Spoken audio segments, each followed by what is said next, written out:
Hello, మీ honey trailer మాత్రం చాలా goose bumps వచ్చేటట్టు ఉందండి. Thank you. Really nothing to flatter you. ఎందుకంటే ఆ కైండ్ ఆఫ్ ఇంపాక్ట్ తీసుకురావడానికి మీరు ఎంత కష్టపడి ఉంటారు కథలో, that is depicted in that short విజువల్స్లో కూడా. And Ajay Arasada, yes, really మీరు రాగానే చెప్పారు కదా 50% అతనే హీరో అని. Really it really resembled there. I wish you best of luck. మంచి హిట్ అవ్వాలి సినిమా. అండ్ ఏంటి కాంటెంపరీ ఇష్యూ, బర్నింగ్ టాపిక్ కాబట్టి 100% ఇట్ విల్ హుక్ థియేటర్స్ అన్నది నా నమ్మకం కూడా sir. All of you best of luck for you. ఇప్పుడు ఇలాంటి క్యారెక్టర్లు చేసేటప్పుడు ఒక యాక్టర్గా what can you really gain? ఇప్పుడు ఒక తక్కువ ఇమోషన్స్ అన్నీ వేరు, దీంట్లో వాట్ ఈజ్ యువర్ ఎక్స్పీరియన్స్ ఈ క్యారెక్టర్ చేయడంలో? ఆ విజువల్స్ చూశాను కదా. ఇప్పుడు ఒక యాక్టర్గా ఏం గెయిన్ చేయగలిగారు మీరు? సార్, ఈ క్యారెక్టర్ చేసేటప్పుడు నాకు తెలిసిందంటే మనిషి ఇక్కడ లోపల పుట్టే ఒక దయ్యం ఉంటుంది కదా సార్, అది చాలా డేంజరస్ అండి. అది అంటే దాన్ని ఎలా కంట్రోల్లో పెట్టుకోవాలనేది ఈ సినిమా తర్వాత నాకు తెలిసింది. మనం ఆలోచించే విధానం, నిజంగా మనం చాలా ఈవెల్గా ఆలోచించామనుకోండి మనకు తెలిసిపోతుంది సార్. సో ఆనంద్ అనే క్యారెక్టర్ మైండ్లో వాడు చాలా చాలా వెరీ బ్యాడ్ హ్యూమన్, వాడు బ్రెయిన్లో. సో అలాంటి మనిషి నేను ఎక్స్పీరియన్స్ అయ్యాను ఈ సినిమా చేసేటప్పుడు. యాజ్ అన్ నేను రియల్ లైఫ్లో I'm a very simple calm going person, but when I was performing, I used to see his soul and I used to curse him. ఎవడరా నువ్వు, ఎందుకురా ఇలా ఉన్నావు, నువ్వు మనిషివేనా అని ఒక ద్వేషం పుట్టింది ఆ క్యారెక్టర్. సో అది ఎంజాయ్ చేశానంటే ఒకటి సార్, ఒకటి యాక్టర్గా దీన్ని ఎలా కంట్రోల్లో పెట్టుకోవాలనేది ఒక ఎంజాయ్ చేశానండి. Very nice. Thank you sir. Thank you sir. Divya Pillai, you have done a film of that kind previously. మంగళవారం. It's a different story. Of course, a different story. Yeah, this is. But basing on the psyche of the person. Yeah. That's what I'm trying to ask you. Yes, sir. What kind of a difference really did it make for you, Honey? So in Mangalvaram, Rajeshwari Devi is it's a very human character. Like she is portraying this innocent, as a victim, being with a narcissistic husband, like a very abusive husband, verbally abusive. He's not around and she has an affair, and then but she does not want her image to be spoiled in front of the community. So because of that, and when she sees that there is someone who's actually seeing her like that, and then she goes and she does the most unimaginable thing because she wants to preserve her image in front of the community. That is more important for her. Yes. How people perceive of her.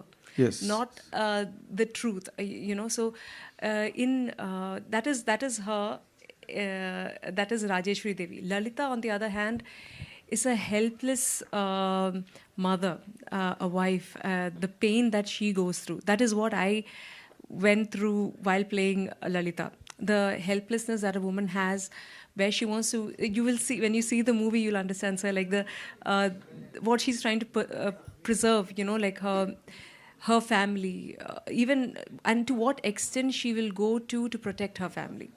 Okay. So that is where Lalita is, and completely two different tangents, completely two different, but portraying very real human beings. Of course, you are the one. Characters are two, but you are the one who handled it. Yeah. Fantastic, very good. Karuna garu, మీరు ఎప్పుడు ఏ subject తీసుకున్నా దానిలో ఏదో ఒక Rogers edge కానీ లేకపోతే ఒక కత్తి మీద సామ్ అన్నది 100% ఉంటుంది. అంటే అఫ్కోర్స్ రాజా రవీంద్ర గారు కానీ లేకపోతే తను కానీ సినిమా చూసారు, మీరు అందరూ చాలా బాగుందని చెప్తున్నారు, నైస్ ఆఫ్ ఇట్. బట్ ఈ kind of Rogers edge stories తీసుకుని చేయడంలో మీరు ఆ ఛాలెంజ్ని ఎందుకండి అంతలాగా ఎంజాయ్ చేస్తారు? ఏమో నేను తేడా ఏమో సార్ కొంచెం మరి. కదా అంటే వీటిని కన్విన్స్ చేయడం, రాయడం, మళ్ళీ స్క్రీన్ నేరేషన్లోకి తెచ్చేటప్పుడు ఇప్పుడు లిటరేచర్ బ్యాక్గ్రౌండ్ కదండి. అంటే కథ రాసేటప్పుడు పాఠకులకి కొంచెం బాగా రీచ్ అవ్వాలి, మంచి సబ్జెక్టులు రాయాలి అనుకుంటాం. ఆ బ్యాక్గ్రౌండ్ నుండి వచ్చాను కాబట్టి. రెండోది ఏంటంటే రియలిస్టిక్ సినిమా చేయడం అనేది నాకు చాలా ఇష్టం. అంటే నా జోనర్ అంటే సో నేను చేసే సినిమాలను చేసేవాళ్ళు చాలా తక్కువ మంది ఉన్నారు నాకు తెలిసి మన ఇండస్ట్రీలో, అంటే తెలుగు ఇండస్ట్రీలో. సో నేను ఇందులో ఒక మార్క్ చేసుకోవచ్చు. తర్వాత అంటే రూటెడ్ స్టోరీస్ చెప్పొచ్చు, రియలిస్టిక్ స్టోరీస్ చెప్పొచ్చు, రా స్టోరీస్ చెప్పొచ్చు అన్నది నేను ఎంచుకున్న పంద. సో అలాంటి వచ్చినప్పుడు కొంచెం కత్తి మీద సామైనప్పటికీ end of the day product result వచ్చినప్పుడు ఇప్పుడు కరుణకుమార్ అనగానే పలాస అని ఒక చెప్తారు, శ్రీదేవి సోడా అనుకోండి. సో అలా ఉన్నప్పుడు అదే సాటిస్ఫాక్షన్, అది కిక్ అంతే. ఇంకా ఆ కిక్ గురించే చేస్తామేమో మరి. ఫెంటాస్టిక్. ఇప్పుడు ఇందులో మీరు చేసే కథలో మీరు ఇందాక చెప్పిన మాటలు 2-3 మాటల ద్వారా అంటే కొంతమంది ఒక section of people, though it is very less percentage or 5% or 10%, but వాళ్ళు ఎవరైనా ఐడెంటిఫై చేసుకుని ఇది ఏదైనా అదంటున్నారా? చేతబడినది అయితే ఏం లేదండి, అలాగే ఎక్కడ లేదు. చేతబడినది లేదు అసలు అలాంటివన్నీ అసలు ఏమీ లేవు. ఓకే, మ్యాన్ మేడ్ గాడ్ కానీ మ్యాన్ మేడ్ ఈవిల్ కానీ అసలు ఏది లేదు నా వరకు. That's what my philosophy. Very good. అలా అంతా ఏం లేదు. శక్తి మనకు తెలియంది ఏదైనా ఉండుండొచ్చు తప్ప మనిషి సృష్టించింది ఏది లేదు. ఇది మా ఆవిడ పెట్టింది, ఇది వదిలేండి. ఇది హోమ్ మినిస్టర్ కంటే పెద్దది ఏం కాదు, అది వదిలేసింది, అది మనకు తెలియదు. మీరు చెప్పారు కదా అంతే అంతే అంతే. లాస్ట్లో ఏం చేయమంటారు చెప్పండి. అంతే. Anyhow all the very best. Raja Ravindra garu, మీరు అటు టీవీ సీరియల్స్ కానీ లేకపోతే సినిమాల్లో కానీ పెద్ద హీరోలు అందరితోని ఎన్నో రకాల క్యారెక్టర్లు చేసి ఉన్నారు ఇన్నాళ్ళ ట్రావెల్లో. ఇలాంటి క్యారెక్టర్ మాత్రం నేను చేయలేదని ఇందాక మీరు అన్నారు. ఏంటి అంత కిక్ ఏమి ఇచ్చింది సార్ క్యారెక్టర్లో మీకు? అంటే పాపం ఏం తెలియని అమ్మాయికుడిని ఈ రొంపులోకి లాగటం అంటే అంత ఈజీ కాదు కదా. అది నాతో చేయించారు డైరెక్టర్ గారు. ఏమీ తెలియని అమాయకుడిని ఈ రొంపులోకి లాగడం అంత ఈజీ కాదు కదా అన్నారు. మీరు అమాయకుడా? కాదు, నవీన్ చంద్ర. నవీన్ చంద్ర, నేను I'm talking about your character. అవును, నేను ఆయన ఇన్ఫ్లుయెన్స్ చేసి లాగటం అన్నది నా టాలెంట్ కదా, అదే సినిమాలో చూపించాను అంటున్నా. మార్వెలస్. అండ్ అంటే ఎవరైనా మీ అందరూ కూడా చాలా కాన్ఫిడెంట్గా పరమ దుర్మార్గంగా కనిపిస్తున్నారు. సినిమా హిట్ అన్న కాన్ఫిడెన్స్ మీలో ఉంది. And all the very best. God bless you with a great success. Thank you. Love you Nagendra Kumar గారు. నవీన్ గారు నవీన్ గారు సార్, అందాల రాక్షస్ నుంచి హనీ వరకు కూడా ప్రయాణం చూస్తే ఆర్టిస్ట్గా ఎప్పుడూ ఒక స్కేల్ పెంచుతూనే వెళ్తున్నారు. అంటే కొన్ని క్యారెక్టర్స్ కనెక్ట్ అవ్వకపోయినా నవీన్ చంద్ర బాగా చేయలేదు అనేది ఇప్పటివరకు లేదు. కొన్ని కనెక్ట్ అవుతాయి, కొన్ని కనెక్ట్ అవ్వవు. ఒక స్కేల్లో పెట్టాలంటే హనీ మిమ్మల్ని ఆర్టిస్ట్గా ఎంత పుష్ చేసింది? మీ కెరియర్లో హనీ ప్లేస్ ఎక్కడ ఉంటుంది సార్? చేసిన ఫిల్మోగ్రఫీలో కొన్ని సినిమాలు గుర్తున్నాయి, కొన్ని సినిమాలు గుర్తుండవు. బట్ నా అదృష్టం ఏంటంటే నేను ఏ సినిమాలు చేసినా ఆ సినిమా తాలూకు క్యారెక్టర్ చాలామందికి గుర్తుండిపోయింది. సో అది నేను అదృష్టంగా భావిస్తాను ఫస్ట్ థింగ్. అండ్ సార్, ప్రతి సినిమాకి ఒక్కొక్క కొత్త డైరెక్టర్, కొత్త టెక్నీషియన్స్ అండ్ టీమ్ మీట్ అవుతూనే ఉంటాం. వాళ్ళిచ్చిన ప్రజెంటేషన్ ఉంటుంది కదండి, that really excites me. Because like మా సినిమాటోగ్రాఫర్ ఉన్నారు, నవీన్ గారిని ఏదో అంటే ఇప్పుడు పాత సినిమాలో చూపించలే, ఇంకో సినిమాలో ఉండకూడదు, చూపించకూడదు అని ఆయన థాట్. ఈయన బాగా చేస్తాడు, ఈయన దగ్గర నుంచి ఇంకోటి ఏదైనా తీసుకుందాం. That really push me. అంటే and one of my best characters sir ఇది. అంటే ఈ స్టిల్ చూసి ఆ ప్రమోషన్ కోసమో లేకపోతే ఆ అటెన్షన్ కోసం ఈ పోస్టర్ అండ్ ఫిలింలో కూడా ఈ షార్ట్ ఉంది. కాకపోతే నేను చేసిన క్యారెక్టర్లో కొన్ని నువాన్సెస్ నేను ఇప్పుడు దాకా I think month of Madhu తర్వాత this is one of the most nuanced character నాది. అంటే ప్రతి యాక్షన్ కూడా చాలా జాగ్రత్త పడి ఆలోచించి చేసిన క్యారెక్టర్ ఇది. So hopefully I will scare you guys, but at the same time చిన్న థాట్ ప్రొవోకింగ్ ఉంటుంది అనిపిస్తుంది సార్. కరణ్ కుమార్ గారు సార్, అంటే ఒక రూటెడ్ కథలతో వస్తుంటారు, ఇప్పుడు ఈ డార్క్ సైడ్ ప్రయాణం మొదలెట్టారు. సో ఈ క్యారెక్టర్ అంటే ఈ కథను ఎంచుకోవటానికి ఉన్న ఏంటి అంటే ఇందాక మాట్లాడుతూ బడ్జెట్ గురించి మాట్లాడొద్దు అని స్పెసిఫిక్గా చెప్పారు. ఏమన్నా మీరు హర్ట్ అయ్యారా బడ్జెట్ల గురించి మాట్లాడుతున్నప్పుడు? కానీ బడ్జెట్ గురించి అంటే మేము ఈ సినిమాని అనుకున్న బడ్జెట్లోనే సినిమాకి తగ్గ బడ్జెట్ పెట్టాము. నేనంటే రిక్వెస్ట్ చేయను. ప్రాబ్లం ఏమవుతుందంటే, ఒక అభిరుచి ఉన్న ఒక నిర్మాత ఒక కథని ఇప్పుడు ఫస్ట్ క్వశ్చన్ ఏంటంటే ప్రయాణం మొదలు పెట్టారు దీంతో అన్నారు కదా. అంటే ఇది కూడా సేమ్ ఒక రూటెడ్ స్టోరీ. మనం చెప్పని స్టోరీ చెప్పట్లేదు దాన్ని. అంటే చాలా రకాల కథలు ఉన్నాయి కదా, ఇందాక చెప్పాను కదా. సో అటువంటి స్టోరీని ఇప్పుడు మనం చెప్పాము. సో ఇది రూటెడ్ స్టోరీ ఖచ్చితంగా. ఆ మాట ఎందుకు చెప్పానంటే, ఇలాంటి ఒక కొత్త కథను తీయడానికి అంటే నార్మల్గా రిస్క్ లేని కథలు చెప్పడానికి ఫస్ట్ ఏ ప్రొడ్యూసర్ అని మొగ్గు చూపుతాడు. ఒక పాటలు, హాయిగా వెళ్ళే కామెడీ, ఒక 4-5 ఫైట్లు, కమర్షియల్ ఎలిమెంట్స్ అవి ఉంటే అలాంటి చేద్దాం అనుకునే వాళ్ళు ఉంటారు. అలా కాకుండా ఇలాంటి సినిమాలు తీయాలంటే అభిరుచి ఉండాలి. అభిరుచి ఉన్న వాళ్ళందరి దగ్గర అంత ఇది ఉంటుందా అంటే ఉండకపోవచ్చు కదా. ఇప్పుడు ఆయన ఏంటంటే is not from film background, ఆయన ఇది కదా, ఆయన బిజినెస్ మ్యాన్. సో అందులోంచి ఆయన హార్డ్ అండ్ మనీని పెట్టినప్పుడు మేమేమనుకున్నామంటే ఓన్లీ కంటెంట్కి ఎంత అవసరమో అంత డబ్బుని దీంట్లో పెట్టాము. అది చెప్తున్నాను. నేనేమంటున్నానంటే, అంత పెట్టినప్పుడు మిగతా సినిమాలకి పబ్లిసిటీకో లేకపోతే ఇంకొక విషయాలకో ఖర్చు పెట్టగలిగింది ఇందులో లేదు. కాబట్టి మీ అందరికీ నేనేం చెప్తున్నానంటే, మీరందరూ దీనికి కొంచెం ఊపిరుది బాగా తీసుకెళ్ళండి అని చెప్పడం నా ఉద్దేశం దీంట్లో. మీరు అంటే లిటరేచర్ నుంచి తీసుకునే కథ అంటే శ్రీదేవి సోడా సెంటర్ కావచ్చు, మిగతా కూడా అంటే కాన్షియస్గా ఇలా వెళ్తున్నారా? అంటే లిటరేచర్ నుంచి పిక్ చేయటం స్టోరీస్ అంటే మనకి సినిమాకి లిటరేచర్కి 80s ఎండింగ్లో బంధం తెగిపోయిందండి. అంతకుముందు మనం తీసిన గొప్ప సినిమాలన్నీ కూడా లిటరేచర్ బ్యాక్గ్రౌండ్, నవల్స్ నుండి తీసుకున్న సినిమాలు అవే ఉన్నాయి.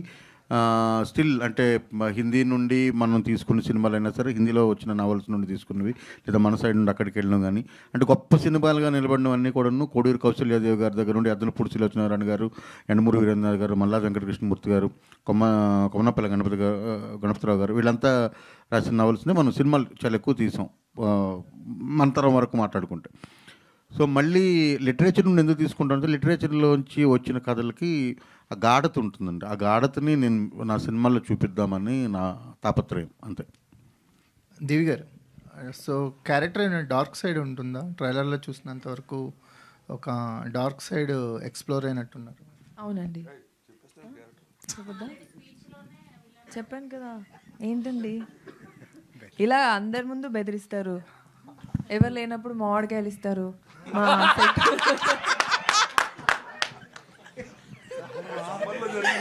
షూటింగ్ సమ్మర్లో జరిగింది. ఎవరిచ్చారు సార్ మామిడికి? మా సెట్లో షూటింగ్ జరుగుతున్నప్పుడు రాజా రవీంద్ర గారి హాస్పిటాలిటీ చాలా బాగుండేది, అదే నేను చెప్పాను. ఓకే, అవునండి.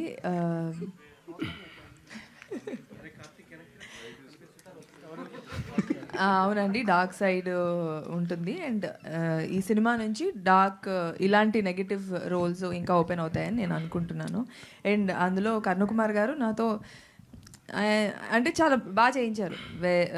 నాకు నేనే సినిమా చూసినప్పుడు ఇది నేనేనా అంటే ప్రతి ఒక్కరిని చూస్తున్నప్పుడు మేమేనా ఇది చేసింది అన్నంత లాగా అంత డిఫరెంట్గా ఉంది. సినిమా చేస్తున్నంతసేపు, షూటింగ్ జరుగుతున్నంతసేపు ఏమీ అనిపించలేదు. ఏంటండి దివి గారు, హాయ్. హాయ్. ఈ సంవత్సరం నేను 2 times షాక్ అయ్యాను. ఫస్ట్ మీ bikini pics at beach, Instagram మొత్తం ఊపేసింది, ఇండియా వైడ్ బాగా వైరల్ అయింది అది. అండ్ సెకండ్ వన్ తీస్తారు, మీరు తీసిన చాలా వరకు ఎక్స్ప్లోర్ అయిపోయింది.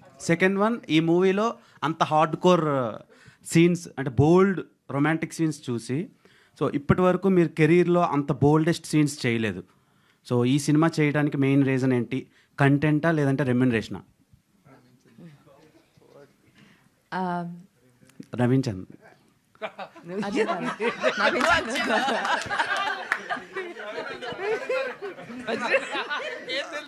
ఈ సినిమా చేయడానికి first reason concept. And also Karnakumar గారితో నేను వర్క్ చేయడం అనేది నేను ఎప్పుడో ఆయన్ని ఆఫీస్కి వెళ్ళి కలిశాను. అండ్ ఆయనతో వర్క్ చేయాలి అనుకొని నేను ఈ ప్రాజెక్ట్ తీసుకున్నాను. రెమ్యునరేషన్ వైజ్ అంటే ఐఎమ్ వెరీ హ్యాపీ. రవి గారు చాలా మంచి రెమ్యునరేషన్ ఇచ్చి ప్రొడక్షన్ వాల్యూస్ కూడా చాలా బాగుండి అండ్ సరేలే. ఈ సినిమా దివి యాక్షన్ అది ఇన్స్పిరేషన్ తీసుకుని మా ప్రొడ్యూసర్ గారు డైరెక్టర్ అయిపోయారు. ఆ సినిమాలో దివి మెయిన్ రోల్ చేసింది. త్వరలో ఆ ప్రెస్ మీట్ కూడా ఉంటుంది. ఓకే. అయితే రవి గారి డైరెక్షన్లో నేను ఒక సినిమా చేస్తున్నాను ఇప్పుడు. అది కూడా నెక్స్ట్. బిగ్ బాస్ నుంచి బయటకు వచ్చిన తర్వాత ఇలాంటి రోల్ చేయలేదు మీరు. అవునండి. సో ఏ డైరెక్టర్ ఎలా మిమ్మల్ని ఇన్స్పైర్ చేశారు? నరేట్ చేస్తున్నా. అది కాన్సెప్టే అలాంటిదండి. ఈ కాన్సెప్ట్ నేను మా ఫ్యామిలీలో కూడా చూశాను. ఇలా నమ్మే వాళ్ళని చూశాను. ఇలా నమ్మకం పైన ఒక జరిగే కాన్సెప్ట్ కాబట్టి అండ్ దాంట్లో అదరగొట్టే సీన్స్ షార్ట్స్ పెట్టారు సార్. అవి చేస్తున్నప్పుడే అంటే ఆ సీన్ కాదండి. కరణ్ కుమార్ గారు చాలా భయపడ్డాను sir first. Thank you. So చూస్తే కనుక జనరల్గా ఇలాంటి స్టోరీస్ పవర్ గురించి కానీ అన్న ఒక్క నిమిషం వినిపించట్లేదు. జనరల్గా ఇలాంటి స్టోరీస్ పవర్ గురించి కానీ లేదు అంటే మనీ గురించి కానీ చేస్తూ ఉంటారు ఇప్పుడు వరకు ఇలాంటి కాన్సెప్ట్స్. సో అలా కాకుండా ఇంకా మీ దానిలో డిఫరెంట్గా ఏమన్నా చూపించారా? సేమ్ అదే ఫార్మాట్ ఉంటుందా? అంటే మనుషులందరికీ మనకు కావాల్సిందంటే డబ్బు అండి. డబ్బు ఒక స్టేజ్కి వచ్చిన తర్వాత ఇంకా డబ్బు చాలు అన్న తర్వాత పవర్ కావాలనిపిస్తుంది. ఈ రెండు వచ్చిన తర్వాత ఈ రెండింటిని నిలబెట్టుకోవాలని ఉంటుంది కదా, చూసారా? అక్కడ నిలబెట్టుకోవాలనే తాపత్రయంలోనే ఇప్పుడు మనందరికీ తెలుసు చాలామంది సెలబ్రిటీస్ పూజలు చేయించుకుంటారు. బహిరంగంగా చేయించుకునే వాళ్ళు ఉన్నారు, పూజలు చేసేవాళ్ళు రోల్స్ రాయ్స్లో తిరిగే పూజారులు ఉన్నారు. ఇవన్నీ మీకు అందరికీ తెలిసే కదా. సో ఇవన్నీ ఎందుకు జరుగుతున్నాయి అంటే మన మీద మనకు నమ్మకం లేదా? అంటే మనమే ఆ డబ్బు సంపాదించాం, మనమే ఆ పవర్ని సంపాదించాం, మనమే ఆ ప్లేస్కి వెళ్ళాము. అంటే ఎత్తుపల్లాలు లేకపోతే వెళ్ళిపోవటం నుండి సహజం మనిషి జీవితంలో. ఎవరికి కూడా అలాగా జీవితం వెళ్ళదు కదా. సో ఇందాక నవీన్ గారు చెప్పినట్టు ఒక వీక్ పాయింట్ని ఆ వీక్ పాయింట్లోనో లేకపోతే ఒక లో మూమెంట్లోనే ఉండేటప్పుడు ఆ టైంలో మనల్ని ఎవరినైనా ప్రభావితం చేసినట్టు కనుక మనం మాట్లాడగలిగితే అక్కడ నుండి ఇలాంటివన్నీ కూడా వస్తాయి. ఇది చేస్తే అలా జరుగుతుంది, అది చేస్తే జరుగుతుంది. చాలామంది ఉన్నారు, చాలా రకాల మనుషులు మన ఇండస్ట్రీలోనే చాలామంది ఉన్నారు అలా అనుకుంటే. సో దీని గురించి మీరు చాలా ఎగ్జాంపుల్స్ చెప్పారు, చాలా రియల్ స్టోరీస్ జరిగినాయి. ఇలా మద్దరే వాళ్ళ పిల్లల్ని చంపేసింది ఇట్లా అని. దీని మీద మీరు ఎంతైనా రీసెర్చ్ చేసి ఉంటారు కదా. 100% అండి. అసలుకి వాళ్ళ స్టేట్ ఆఫ్ మైండ్ ఎట్లా ఉండి ఇలాంటివన్నీ చేస్తుంటారు అంటే ఏం చెప్తారు? ఇదేమవుతుందంటే ఇప్పుడు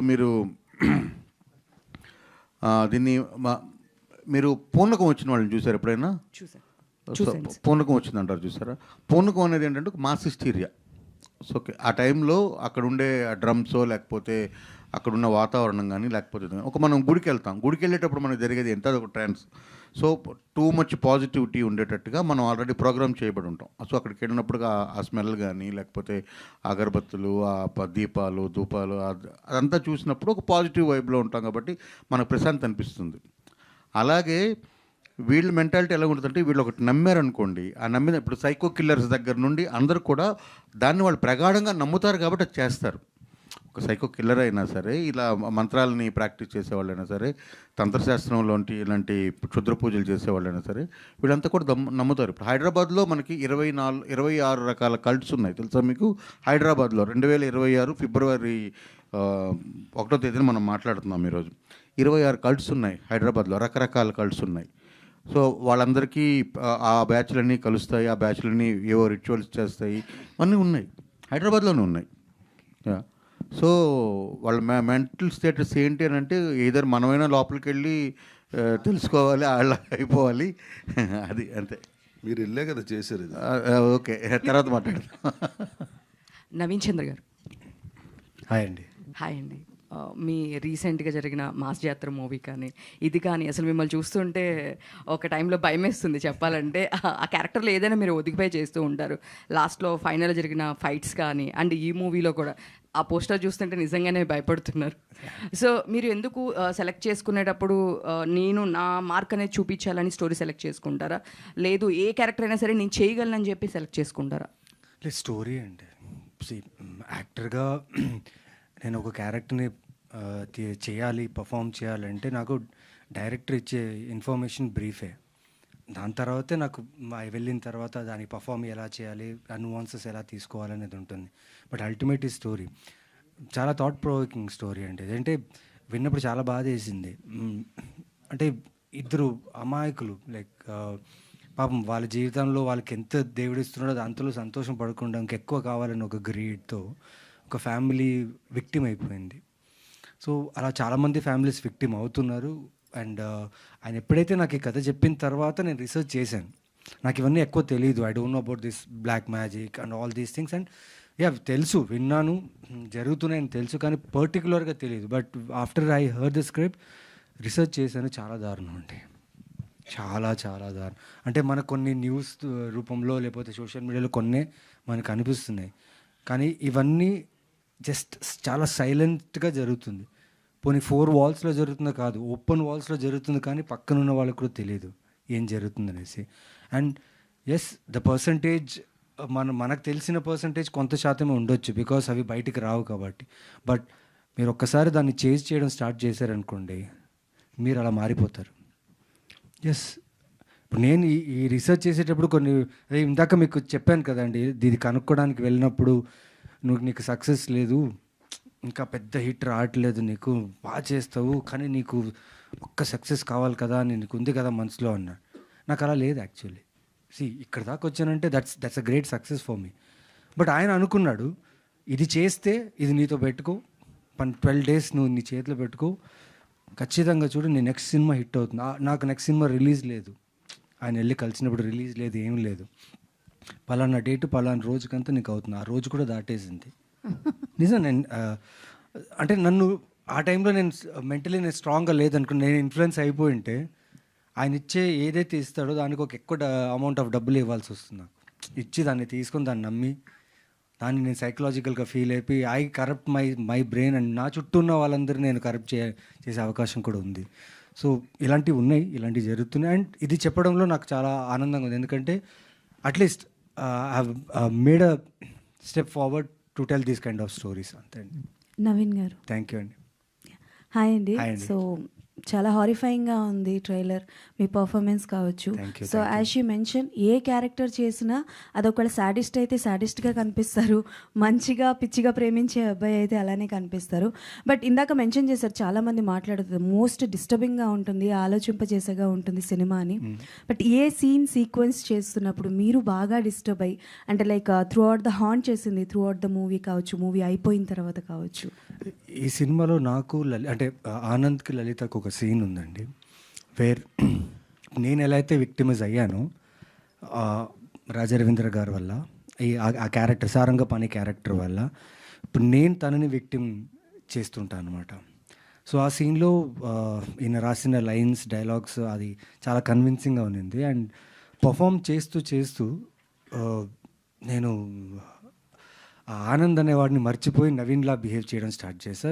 కాళ్ళు చేతులు వణుకు స్టార్ట్ అయిపోయింది, షివర్ అయిపోయాను. కట్ చెప్పేశారు, కానీ లోపల సెట్లో అందరి ముందు ఏడ్ చేస్తే బాగోదు, యాక్టింగ్ అనుకోరు. కట్ చెప్పిన తర్వాత ఏడ్చానంటే యాక్టింగ్ అనుకోరు, ఇదేంటి అయిందని అనుకుంటారు. బట్ దిస్ గర్ల్, ఈమె జస్ట్ ఒక నా చెయ్యి పట్టుకొని ఇట్స్ ఓకే, జస్ట్ ఒకటే word, it's okay, it's okay, it's okay అనేది. అప్పుడు I felt relaxed, because you need some one. ఆ మూమెంట్లో కరెక్ట్ టైమింగ్లో ఎవరైనా కరెక్ట్గా ట్యాప్ చేశారని కన్విన్స్ అయిపోతారు మీరు. సో అలాంటి మూమెంట్లో she help me that day. And చాలా దారుణం ఉండేవాడు Anand. Is very bad, is very bad. I'm sorry to say that. Divi garu, ఇక్కడ నేనే చెప్పండి. కాదండి, కొంచెం సస్పెన్స్గా ఉంచుంటే బాగుండేదేమో అనిపించిందండి మీ క్యారెక్టరైజేషన్. అంటే లైక్ మీరు అన్నారు కదా, ఈ సినిమా తర్వాత నాకు కొంచెం సస్పెన్స్గా ఉంచుంటే బాగుండేదేమో అనిపించింది. మేము సర్ప్రైజ్ ఫీల్ అయ్యేవాళ్ళం. తెలియలేదా మీకు? లేదండి, అంటే సంథింగ్ ఏదో ఉంటుంది అని అయితే అనిపించింది, కానీ బట్ డైలాగ్ కూడా చెప్పచ్చా?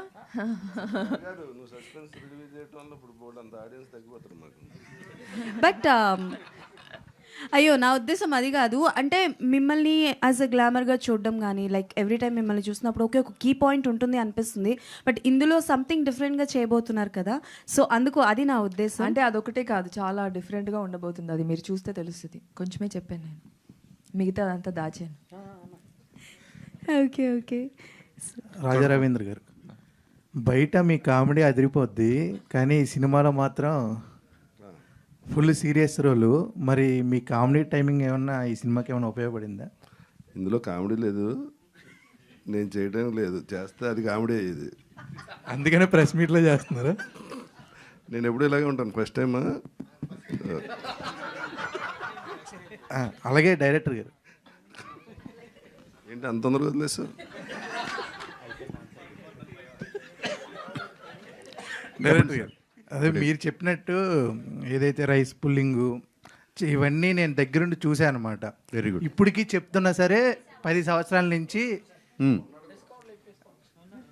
నిజంగా అంటే చాలా నేను కొనలేదండి, దగ్గరుండి చూస్తున్నా. అంటే మా పెద్దనాన్నలు వాళ్ళు ఇప్పటికీ అలాగే ఉన్న డబ్బు తగలేస్తున్నారు తప్ప ఆ డబ్బు అయితే రావడం లేదు. అలాంటి వాళ్ళకి ఈ సినిమా చూస్తే ఏమర్థమవుద్ది? ఇదంతా తప్పని అర్థం అవ్వాలండి. తెలుస్తుంది. అది దాని గురించే చెప్తున్నా. అంటే లేదు ఇందులో నవ్వడానికి ఏముందో నాకు అర్థం కావట్లేదు. నిజంగా తప్పు అని చెప్పడం ఈ సినిమా. అంటే మనం అన్నెసరీ ఒక విషయాన్ని దాన్ని చాలా డెప్త్కి వెళ్ళిపోయి, ఇప్పుడు మీరు రైస్ పుల్లింగ్ అన్నారు కదా, రైస్ పుల్లింగ్ కాయిన్లో మ్యాక్సిమం జరిగేది ఫైనాన్షియల్ డ్యామేజ్. అంటే దాన్ని ఏం లేదు, అది డబ్బులు పెడుతూ ఉంటారు, డబ్బులు పోతూ ఉంటాయి, ఇది కాదు ఇంకోటని. అదే ఇది అలా కాకుండా ఇప్పుడు ఇందాక చెప్పాను చూసారా, ఇప్పుడు నీ కూతురిని బలిస్తే నీకు జరుగుద్ది అని ఒక గ్రామంలో ఉన్న ఒక ఫాదర్ని మనం ఇది చెప్పామనుకోండి, ఆయన మోటివేట్ చేస్తే అలా బలిచ్చిన వాళ్ళు ఉన్నారు తెలుసు కదా. కొడుకు మొన్న అది ఇద్దరిని, ఒక ఆయన వాళ్ళ అన్నయ్యని అమ్మని తల్లిని అన్నయ్యని ఇద్దరిని చంపేసి వీడియో తీసి పెట్టాడు కదా. వీళ్ళిద్దరు దెయ్యాలు, అందుకని వీళ్ళిద్దరిని చంపేశాను. అలాగే పూజలు కూడా అదే అటు సైడ్ శ్రీకాకుళం అటు సైడ్ బాగా ఫేమస్. నాట్ ఓన్లీ శ్రీకాకుళం అండి, అదొక ఉండేది ఒకప్పుడు. మీరు చెప్పింది 100% మంచి పాయింట్. ఇవన్నీ అంటే మరుగు మందు అని, అంటే పెట్టుడు మందు, వశీకరణం, ఇవన్నీ కూడాను ఒకప్పుడు చాలా గుప్తంగా ఉండేవి. ఎక్కడో పల్లెటూరులో జరుగుతాయి, బార్డర్స్లో జరుగుతాయి, కొండల మీద దొరుకుతాయి. ఇప్పుడు అలా లేదు. ఇంటర్నెట్లో, ఇన్స్టాగ్రామ్లో చక్కగా డిజైనర్ శారీస్, డిజైనర్ బట్టలు వేసుకొని అమ్ముతున్నారు దాన్ని. నిజంగా ఆ కాయిన్స్ ఈ క్రీమ్ రాస్తే లైట్ ఎలగదు, సూప్ లైట్ ఆరిపోద్ది, ఎగ్జాక్ట్లీ చాలా నడుస్తుంది.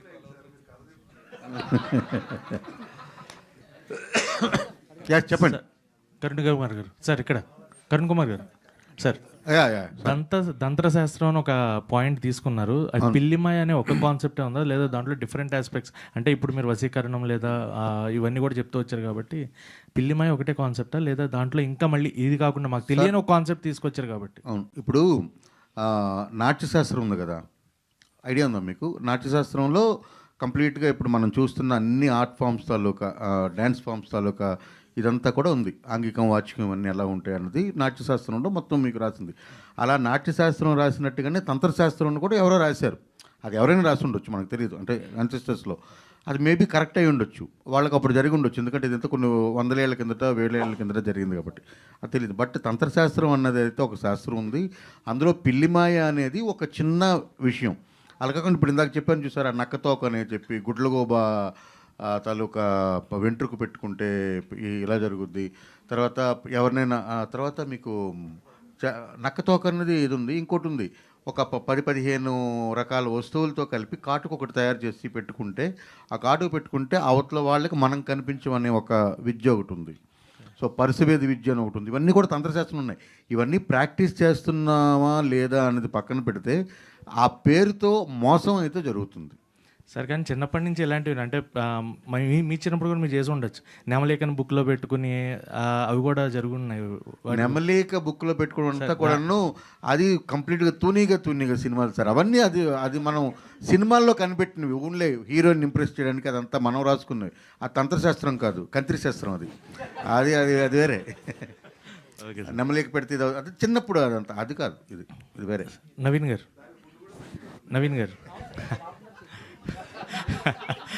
సార్, నవీన్ అన్న ఇక్కడ మీరు చేసిన సినిమాలు అంటే మాకు మీరు చేస్తున్నారంటేనే వీ హ్యావ్ దట్ కాన్ఫిడెన్స్. అంటే నవీన్ గారి సినిమా సంథింగ్ కొత్తగా ఉంటుంది, కొత్త పెర్ఫార్మెన్స్ ఉంటుంది, ఏదో ఒకటి will explore something from your film అని. సో 11 చూసుకున్నా, బ్లైండ్ స్పాట్ చూసుకున్నా, కానీ థియేటర్స్కి ఆడియన్స్ అనేది పుల్ ఎక్కువ లేదు. బట్ వాళ్ళు ఓటీటీలో చూసినప్పుడు కానీ టీవీలో చూసినప్పుడు కానీ థియేటర్లో మిస్ అయ్యాము, ఈ సినిమా మేము థియేటర్లో చూడాల్సిందే అని అనే ఫీల్ ఉంటుంది. ఇప్పుడు ఈ సినిమా కూడా మళ్ళీ మేబీ థియేటర్కి రావాలి most of the audience, but వచ్చేలాగా మీరు చెప్పాలి అంటే what you are going to say about this? ఇంతకుముందు చెప్పానండి, ప్రయత్నం చేస్తూనే ఉన్నా. సినిమాకి నేను ప్రయత్నం చేస్తున్నా. ఓకే, ఫస్ట్ కొన్ని థియేటర్స్లో ఉన్నప్పుడు 10 మంది వచ్చారు, ఇప్పుడు 100 మంది అవుతున్నారు. Slowly people are growing because they are seeing my content, చూస్తున్నారు. నాకు తెలిసి ఈ సినిమాకి కూడా లైక్ దిల్ ట్రై. అది ఇందాక రిక్వెస్ట్ చేశాను, అదే ఒకసారి వచ్చి ట్రై చేయండి. ఎస్, నాకు కాంటెంట్స్ నచ్చుతున్నాయి, నేను చేసే సినిమాలు బాగుంది అంటున్నారు. ఒక్కసారి come to theatres and watch with this proper sound and quality. So చూస్తే బాగుంటుంది. ఐఎమ్ ప్రయత్నిస్తున్నా, just trying to get audience more into theatres అంతే. జస్ట్ దాన్ని యాడ్ చేస్తాను. అయితే సినిమా వచ్చింది గుర్తుందా, చంద్రశేఖర్ రెడ్డి గారి అయితే, కానీ తర్వాత ఏ ఫిల్మ్ బై అరవింద్, ఇలాంటి సినిమాలు ఉన్నాయి కదా. ఇలాంటి సినిమాలు అన్నీ కూడా చాలా చిన్న రిలీజులతో వచ్చినాయి. Anand best example. ఆనంద్ 10 థియేటర్లు అనుకుంటా, శేఖర్ కమల్ గారిది. సో ఇవన్నీ కూడాను ఒకసారి వచ్చిన తర్వాత జనం కనుక ఇది నచ్చింది, బాగుంది అనుకుంటే అవి ఆగవు. అలాంటి కోవలోకి ఈ సినిమా వస్తుందని నేనైతే 100% నమ్ముతున్నాను, మా టీం అంతా కూడా నమ్ముతుంది. So at the same time calculative రిస్క్గా దీన్ని ఏంటంటే ఒక మినిమల్ థియేటర్ రిలీజే పెట్టుకున్నాం, ఎందుకంటే గ్రాడ్యువల్గా ఇంక్రీజ్ చేయాలని చెప్పి పెట్టాం. But this is 100% theatre film. Congrats sir. Karun Kumar గారు, మీ ఎస్ సార్ సార్ ఈ చీకటి అనే పుస్తకాన్ని సినిమాగా తీసుకున్నందు ఎంత చీకటి అనే కథ, అదే కథని, సో దాన్ని ఎంతవరకు ట్రాన్స్లేట్ అయ్యింది సినిమాగా? చీకటి అనేది ఒక 3-4 పాత్రలే ఉంటాయి అందులో. ఇందులో ఇంకొక 2 పాత్రలు యాడ్ అయ్యాయి, ఎందుకంటే సినిమాటిక్గా వచ్చినప్పుడు. అంటే కథ చెప్పేటప్పుడు ఒక ఫస్ట్ పర్సన్ కానీ థర్డ్ పర్సన్ కానీ నెరేట్ చేస్తాం కదా మనం. ఫస్ట్ పర్సన్ అంటే నేను అన్న కథ, నేనుతో మొదలు పెడతాము. థర్డ్ పర్సన్ అంటే విశ్వసాక్షిగా చెప్పే కథ ఉంటుంది. సో ఇది నేను ఫార్మేట్లో ఉంటుంది. అందులో ఆ పాప చెప్తుంది కదా, చీకటి అనే కథని. సో అందులో ఏదైనా చెప్పొచ్చు, సినిమాలో అది కుదరదు కాబట్టి దాన్ని ఇచ్చేసాం. దానివల్ల ఏమైందంటే కథ 100 ఉంది కదా, 200 వరకు వెళ్ళింది ఈ సినిమా. అదే అయితే దీని తాలూకు తీవ్రత అనేది ఎప్పుడు కూడా ఒక ఫిల్మ్ మేకర్గా మీకంటూ ఒక సెన్సార్షిప్ ఉంటుంది. అవును. సో దాన్ని అంటే ఎంతవరకు ఆడియన్స్ ఫీల్ అవుతారు, లేదంటే ఎంతవరకు డిస్టర్బ్ అవుతారు అనేది ఎంత క్యాల్కులేటివ్గా తీశారు? అది చాలా నిజాయితీ తీశానండి, అంతవరకు అయితే చెప్పగలను. అంటే మీకు సింపుల్ ఉదాహరణ, రాజారావేంద్ర గారు ఉన్నారు. రాజారావేంద్ర గారు సినిమా అంటే మేము అంతా ఓకే అయిపోయింది, ఇంకా షూట్కి వెళ్తున్నాం, మమ్మల్ని మాట్లాడుకుంటాం కదా అప్పుడప్పుడు, కలుస్తున్నప్పుడు మాట్లాడుకున్నప్పుడు అందులో ఒక విషయం ఉంది, ఆ విషయం అది ఒక్కటి మార్చొచ్చు కదా సార్ అన్నారు ఆయన. ఎందుకు అది మార్చగలుగుతారేమో చూడండి, మారిస్తే బాగుంటుంది కదండి. మారిస్తే నిజంగానే బాగుంటుంది, కానీ నేను మార్చలేదు. మొన్న సినిమా చూసినప్పుడు ఆయనే చెప్పారు, మార్చకపోవడమే కరెక్ట్ అండి, అది అలాగే ఉండాలని చెప్పారు. అది అంటే చాలా తీవ్రమైన విషయం అది. అంటే ఇప్పుడు కథ నేను చెప్పలేను కాబట్టి అది చెప్పట్లేదు.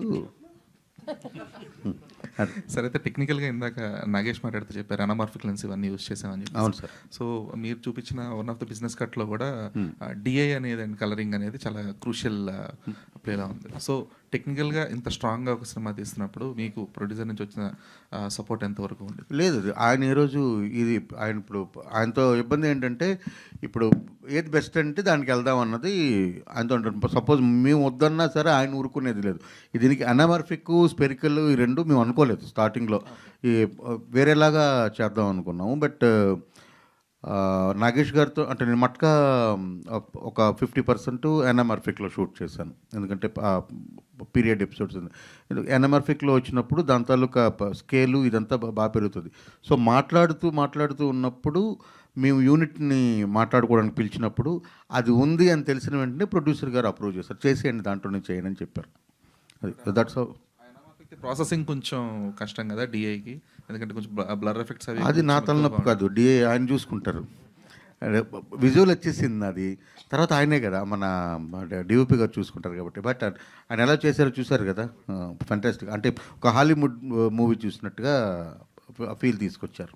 నవీన్ గారు సార్, నవీన్ గారు సార్ అంటే first of all congratulations. So thank you. బాగుంది, ట్రైలర్ బాగుంది. So waiting for sir. బేసిక్గా ఇలాంటి సినిమాలు షూట్ చేస్తున్నప్పుడు కొన్ని సెట్స్ కంటే రియల్ ప్లేసెస్లోకి వెళ్ళి తీస్తే చాలా రియలిస్టిక్గా ఉంటుందని చెప్పేసి ఫీల్ అవుతూ ఉంటాం. సో ఈ సినిమాకి సంబంధించి అలా ఏమన్నా ఒక రియల్ ప్లేసెస్లో ఏమన్నా రియల్ ప్లేస్, ఆ కొండ మీద వెళ్ళి రియల్ ప్లేసెస్ మోస్ట్ ఆఫ్ ఇక్కడే సెట్ లేదండి, సెట్ ఏం చేయలేదండి దీనికి. మా ఆర్ట్ డైరెక్టర్ రమణి తను నిజంగా the requirement for all these rituals and set సొసైటీకి దూరంగా ఇల్లులు ఎలా ఉంటాయి, సొసైటీలో ఉన్నప్పుడు ఉన్న ఇల్లులు ఎలా ఉంటాయి, దాని డిఫరెన్స్ మా ఆర్ట్ డైరెక్టర్ చాలా బాగా చూపించారు. అండ్ రియల్ ఇన్సిడెంట్ అంటే అది ఎక్కడ సార్ మనం చేసింది ఫస్ట్ షాట్, అది కేవ్, బెల్లం కేవ్స్, బెల్లం కేవ్స్కి వెళ్ళి లైవ్ లొకేషన్ వెళ్ళి చేసాం. అండ్ ఎప్పుడైతే ఆ సెట్లో వెళ్ళినప్పుడు ఆ కల్ట్ ఫాలోవర్స్ వాళ్ళందరూ చూసి ఆ రిచువల్స్ చేసిన షార్ట్ తీసేటప్పుడు చూసాను, నాకే భయం వేసింది ఇలా ఉంది ఏంటి అనేసి. ఒక 3-4 ఫిల్మ్స్లో వాడారు ఇప్పుడు దాకా తెలుగులోన, బట్ నాగేష్ గారి లెన్స్లో అది మీరు చూడాలి.